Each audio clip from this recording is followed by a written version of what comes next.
Егер ерекше пирог іздеп жүрсеңіз, осы морковный пирогты жасап көріңіз. Жиі жасап жүрген пирогтарыңызға ұқсамайтын, жасалу оңай, өте дәмді ерекше пирогтың бірі. Алдымен сәбізді үккіштің ұсақ көзінен өткізіп қоя тұрамыз.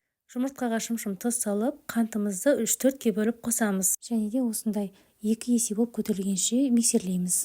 Ұнға қосқыш пен корицаны қосып араластырып алғаннан кейін жұмыртқаға елекпен елеп отырып көпіршігін кетіріп алмай жақсылап араластырамыз.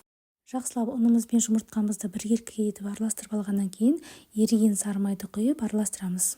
Одан кейін жаңғақты, жаңағы күштендіккен сәбізімізді қосамыз. Сәбіздің осындай суы шығады, оны қоспайсыздар. Жақсылап араластырып алған қамырды формаға май жағып, жаймалап салатын боламыз. Қызып тұрған пеште 180 градуста 30 минут арасында пісіріп алдым. Шоколадымыз ерігенше творожный сырға сливки мен қантты салып миксерлеп алғаннан кейін шыққан кремді суыған пирогтың бетіне жағып, үстіне шоколадты құямыз. Өте дәмді болып, нәзік болып шығады. Бізге қатты ұнады, жасап көріңіздер.